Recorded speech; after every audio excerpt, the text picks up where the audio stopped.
새해를 맞이하면서 어떤 분이 올해도 365개의 선물 꾸러미를 받았다, 이렇게 멋있게 표현한 분이 계셨습니다.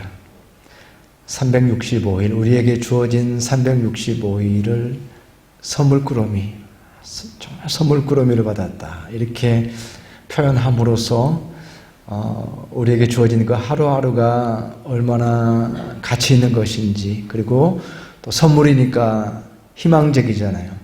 기대가 되잖아요.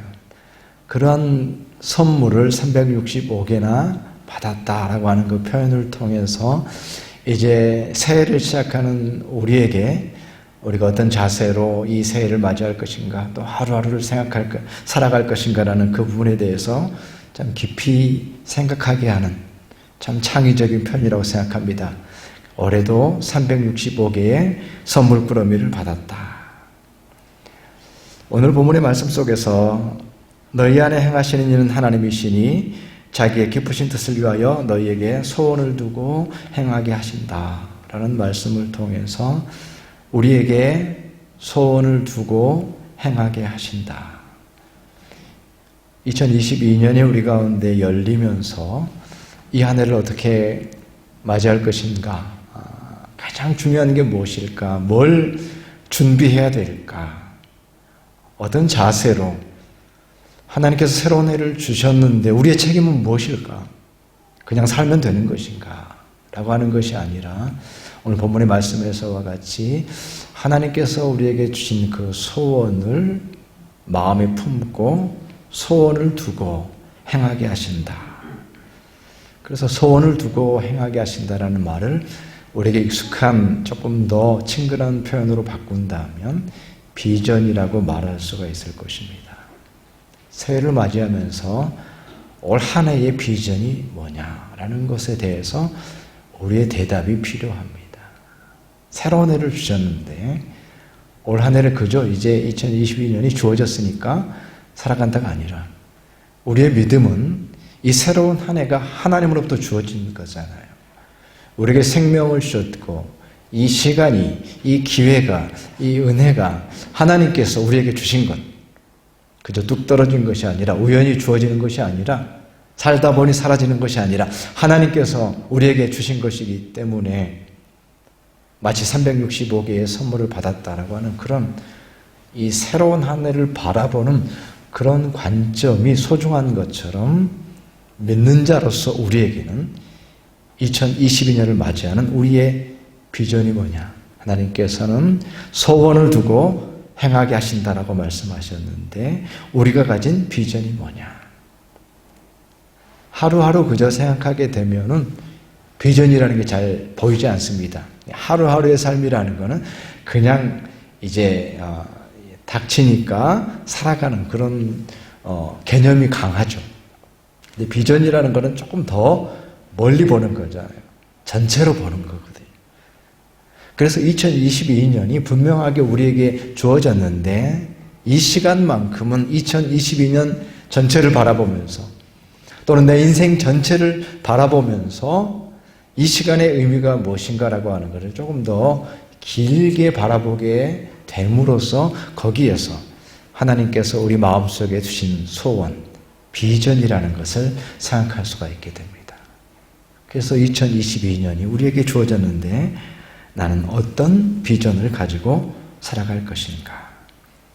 비전 없이 우리는 살아서도 안 되고 또 비전 없이 살 수도 없는 것이 우리의 삶인 것입니다. 비전 없이는 안 됩니다. 우리 인생은 그런 것입니다. 잠언 29장 18절에 묵시가 없으면 백성이 방자에 행하거니와 라고 하는 말씀이 있습니다. 묵시가 없으면 백성이 방자에 행한다. 방자에 행한다. 여기서 묵시라고 하는 것은 묵시, 계시, 또 말씀, 율법 이렇게 혼용돼서 사용될 수도 있는데 그것이 또한 비전이라는 말로 해석이 되기도 합니다. 그래서 영어 성경에 보시면은 There's no vision, the people perish 라고 표현이 되어 있습니다. 그래서 비전이 없는 민족은 망한다. 조금 더 그 뜻이 명확한 그런 표현이 되는 거죠. 비전이 없는 백성은 망한다. 비전이 없는 사람은 망한다. 라고까지 표현한 것입니다. 그래서 비전이라고 하는 것은 이 말씀을 통해서 본다고 하면 사느냐 죽느냐의 문제고 지속될 것이냐 말 것이냐의 이 모든 것들이 비전에 달려있다. 비전이 있는가에 따라서 비전이 없으면 망하게 된다. 개인이건 국가건 강자건 약자건 젊은이건 노인이건 비전이 있어야 망하지 않고 살아남는다. 비전으로 살아갈 수 있다라고 얘기하고 있습니다. 여기서 망한다라고 하는 것은 뭐 하루아침에 문을 닫는다 이런 의미보다도 망가진다, 상해진다, 쇠락해간다, 알지 못하는 사이에 낭비되어지고 소진된다 이런 의미가 있을 겁니다. 살긴 살아갑니다. 그러나 비전이 없으면 삶이 쇠락해갑니다. 비전이 없으면 망가집니다. 모든 것들이 낭비될 수밖에 없습니다. 소진될 수밖에 없습니다. 그 삶이 효과적으로 마땅히 하나님 보시기에 합당한 삶으로 드려지는 것이 아니라 열매 있는 삶이 아니라 그저 망해가는, 상해가는, 썩어져가는 그러한 삶의 모습으로 드러나게 되는 것입니다. 그렇기 때문에 하루하루를 생각하면 그저 주어진 일들을 그냥 행하면서 사는 것이지만 한 해 전체를 생각하고 우리의 인생 전체를 생각할 때에 비전이 없으면 망한다라는 이 말씀을 깊이 생각하면서 하루하루는 어떻게 살아낼 수 있겠죠.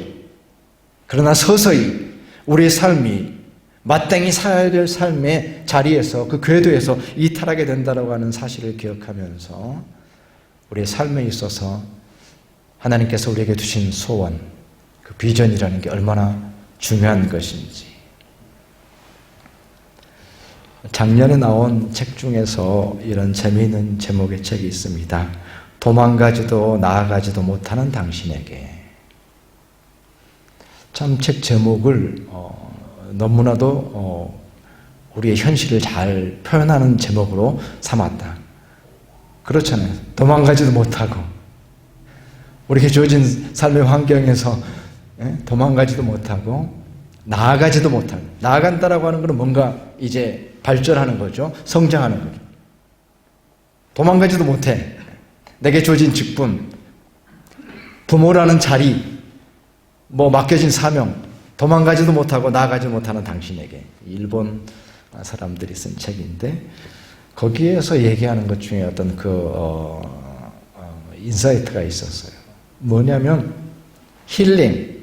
우리가 요즘에 힐링에 대해서 많이 얘기하잖아요. 마음의 상처를 치유하고 너 자신의 자존감을 회복하고 힐링에 대해서 많이 얘기하는데 힐링만 얘기해서 뭐 할 거냐 얘기를 하는 거예요. 너무 힐링을 많이 얘기하고 있는데 도망가지도 못하고 나아가지도 못하는 여러분 힐링만 얘기해서 어떻게 하겠습니까? 방법을 얘기하십시오. 그래서 방법이라는 단어를 띄우는 힐링이 아니라 방법입니다. 생각해 볼 만한 내용이죠. 힐링이 너무 많으니까 치유받으셔야 되고 마음의 위로를 받으셔야 되고 너무 중요하죠. 힐링을 위해서 우리가 기도하죠. 예배 때 일어나야 되는 게 힐링입니다. 그럼에도 불구하고 힐링만으로는 안 됩니다. 방법에 대해서 말하십시오. 방법을 얘기합니다.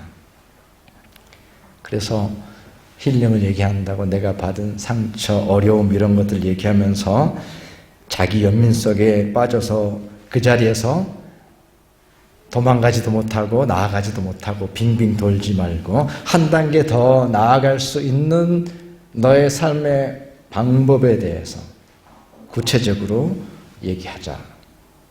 그러면서 이 방법과 함께 나오는 단어가 시각화라는 단어입니다. 시각화하십시오. 볼 수 있게 하십시오. 당신의 삶의 미래에 대해서 당신이 해야 될 일에 대해서 시각화, 애매하지 말라는 거예요. 우물우물하지 말라는 거예요. 눈에 보이게 하라는 거예요. 이 시각화라는 게 오늘 우리가 말하고 있는 비전이 아니겠습니까? 더 명확해지는 거예요. 방법도 있고 어디로 가야 될지도 아는 분명한 삶의 모습 시각화하십시오. 사실 성경에서 보면 하나님께서 우리에게 요구하시는 게 뭡니까? 눈을 들어서 보라, 봐라, 꿈을 꾸어라. 그냥 꿈을 꾸는 게 아니라 하늘의 별을 봐라, 얼마나 많은가 봐라. 바다의 모래를 봐라, 얼마나 많은가 봐라. 네가 본 대로 될 것이다. 하나님께서 요구하시는 것도 우리가 보는 거예요. 명확히 보는 거예요. 우리가 말씀을 통해서, 기도를 통해서 확인되어지는 게 명확히 보게 되는 거죠. 그래서 너무나도 명확히 봤기 때문에, 시각화되었기 때문에 확신을 가지고 얘기할 수 있게 되는 것. 그것이 우리의 비전이 아니겠습니까? 그래서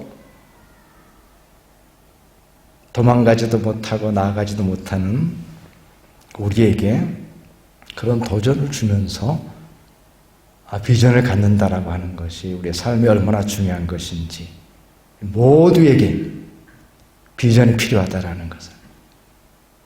나는 주부니까 밥하고 뭐 이런 거. 그러나 거기에서 예외로 제외될 수 없는 것입니다.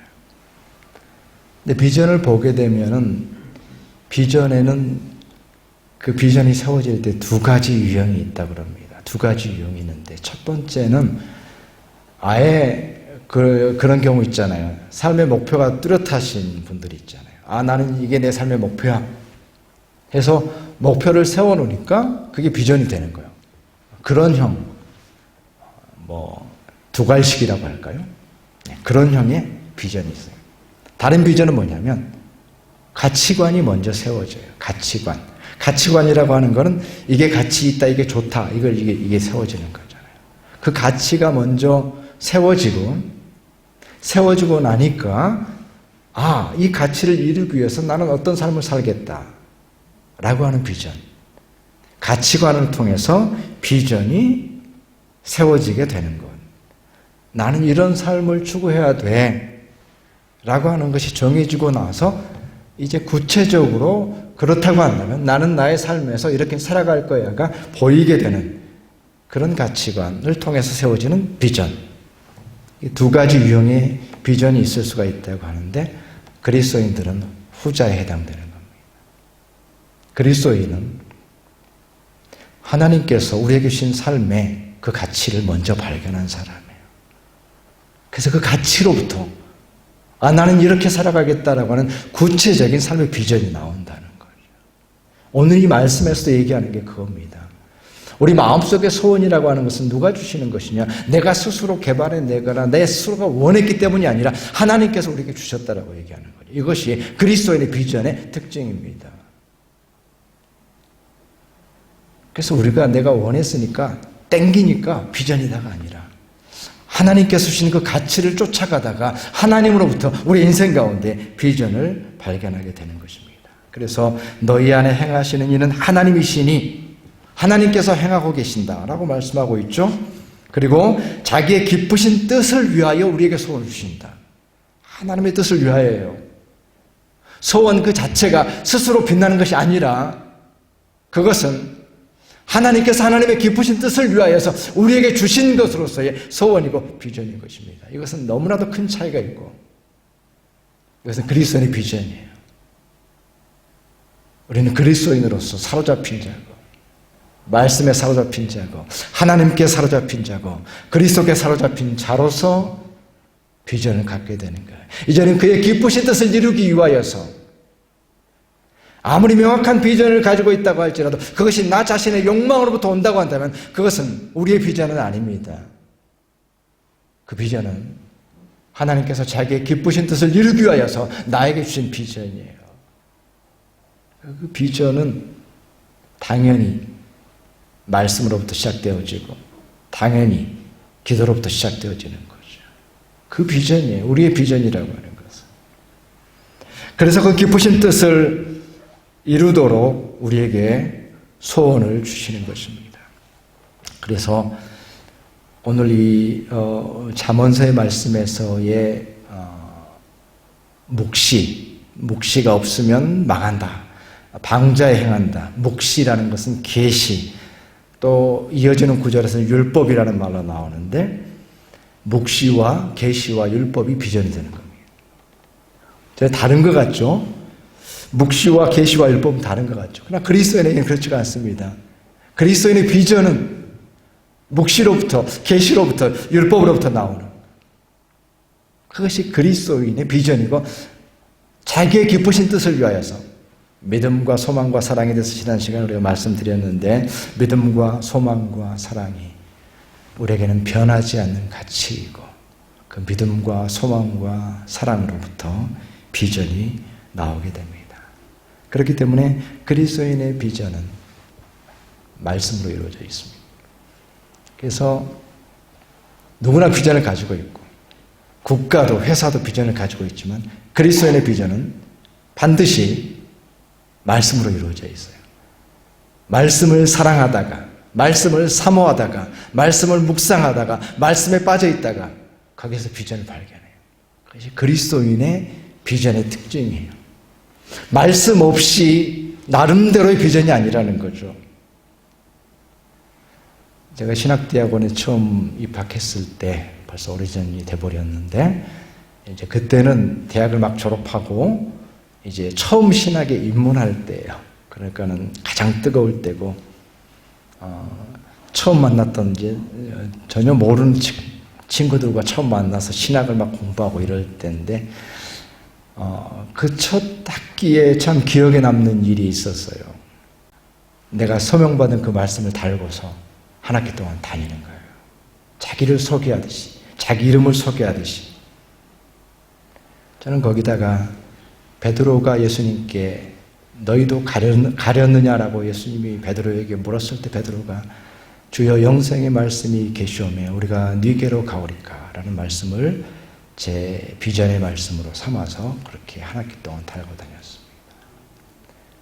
주여 영생의 말씀이 주께 있사오니 우리가 네게로 가오리까. 그것은 한 신학생의 비전이며 또 제 자신의 삶의 모습입니다. 다른 삶의 모습도 많이 있고 다른 선택도 많이 있지만, 영생의 말씀이 주께 있사오니 우리가 어디로 가겠습니까? 하나님께 다시 되물을 수 있는 그러한 비전. 무슨 말씀이십니까? 영생의 말씀이 주께 있사오니 누구에게 가겠습니까? 하나님의 말씀을 통해서 우리에게 비전이 주어지게 되고, 저 자신의 삶을 돌아볼 때도 어떤 저의 삶의 결정적인 선택 그리고 결단, 그것을 통해서 이 자리에 제가 서 있게 되었는데, 그것이 어디로부터 온 것인가라고 말할 때 그것은 분명하게 비전으로부터 시작된 겁니다. 그냥 된 게 아니에요. 제가 심성이나 여러 가지 면에서 강한 스타일은 아니지만 그러나 비전이 있었습니다. 그 비전으로부터 결단이 일어났고, 그 비전으로부터 헌신이 일어났습니다.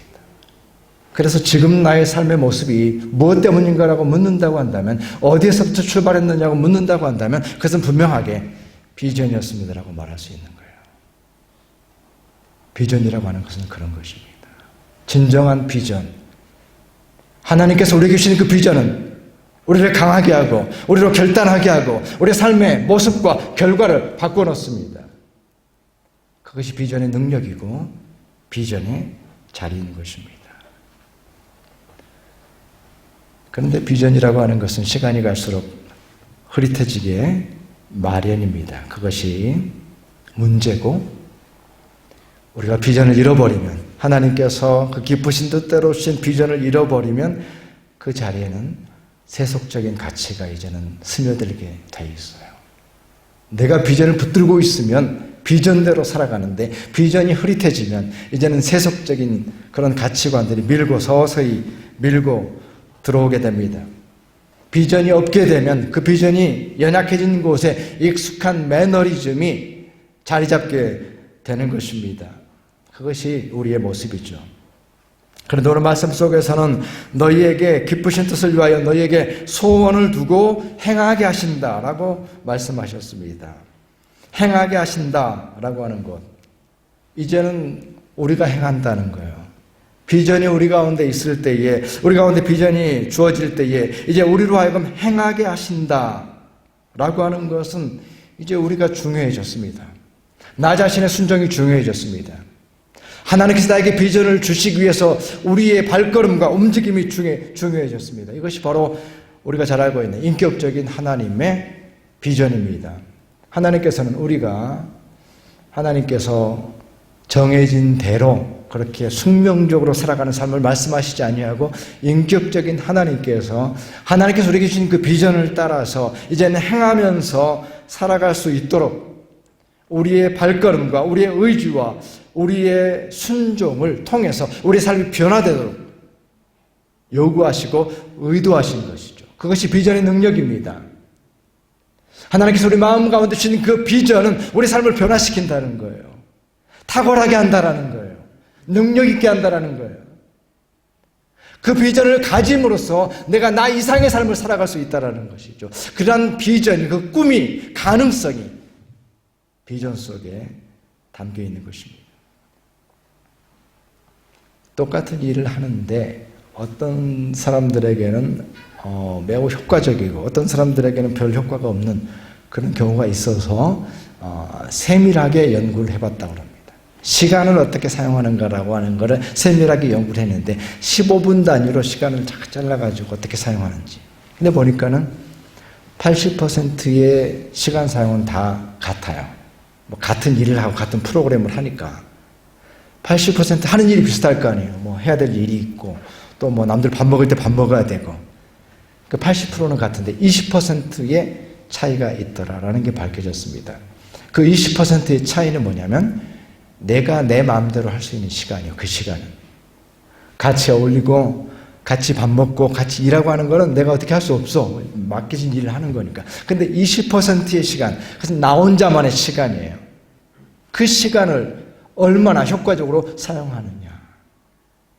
뚜렷한 목표와 분명한 가치관 위해서 활용하는 사람이, 그러한 시간을 가질 수 있는 사람이, 그래서 집중할 수 있는 그 사람이 20%의 그 짧은 시간 동안에 집중할 수 있는 사람이 훨씬 더 효과적인 삶, 성과를 낸다라고 하는 것을 세밀하게 분석을 해서 발표한 그런 연구 결과가 있습니다.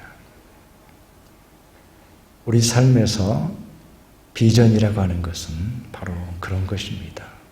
어쩌면 작은 것이지만, 삶의 일부지만, 나만이 알고 있는 것인지 모르지만 내 삶의 방향과 열매와 결과를 결정하는 것이 비전입니다.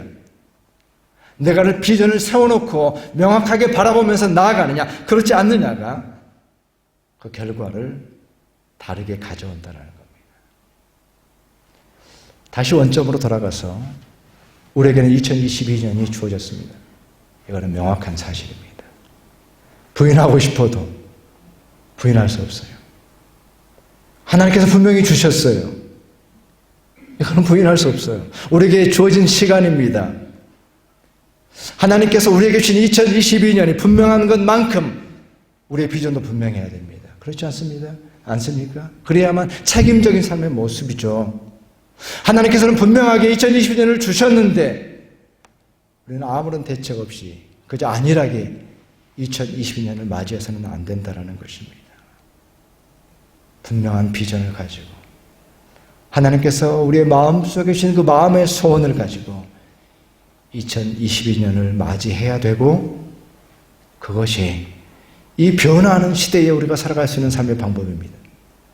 한 가지 원칙을 가지고 만 가지 변화에 대응한다. 중국의 어떤 고서에 나오는 말이죠. 한 가지 원칙을 가지고 만 가지 변화에 대응한다.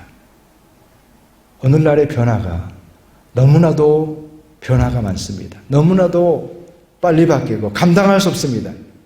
그런데 한 가지 원칙, 그것은 비전입니다. 아무리 이 세상이 바뀐다고 할지라도, 사회가 바뀐다고 할지라도, 환경이 바뀐다고 할지라도 나에게는 한 가지 비전이 있다라고 하면 감당할 수 있다라는 거예요. 놀랍지 않습니까? 2020년을 두려워할 것도 없고, 이 시대의 변화를 두려워할 것도 없고, 하나님께서 우리 마음속에 주신 비전이 있는 사람이라고 한다면 두려워하지 않습니다. 만 가지 헌신도 가능하고 지치지 않고 어떤 일이든지 뛰어들 수 있습니다. 하나님께서 주신 비전이 있다는 그 그것이 가능하다라는 사실입니다. 이 시대가 두렵지만 그 두려움을 이겨낼 수가 있습니다. 수많은 믿음의 사람들이 그래왔고 우리가 처음 주님께 나왔을 때 그랬습니다. 우리는 두려움 없이 주님을 위해서 위험을 감수하고 비난을 감수하고 어리석다는 평가를 감수했습니다. 왜냐하면 우리 가운데 비전이 있었기 때문에 그렇습니다. 그렇기 때문에 2022년 앞에선 우리에게 필요한 것은 비전의 부흥입니다. 다른 것의 부흥이 아니라 비전의 부흥입니다. 비전의 부흥이 있을 때에 우리는 변화될 수 있고 행할 수 있고 순종할 수 있고 변화를 가져올 수 있습니다. 그래서 우리가 말씀 앞에 서게 될 때에 그때도 비전을 생각하십시오. 기도하게 될 때에 빠뜨리지 마시고 나의 비전에 대해서 내가 명확하게 봐야 될 눈을 들어 보라라고 하나님께서 말씀하시는 그 비전에 대해서 기도하십시오.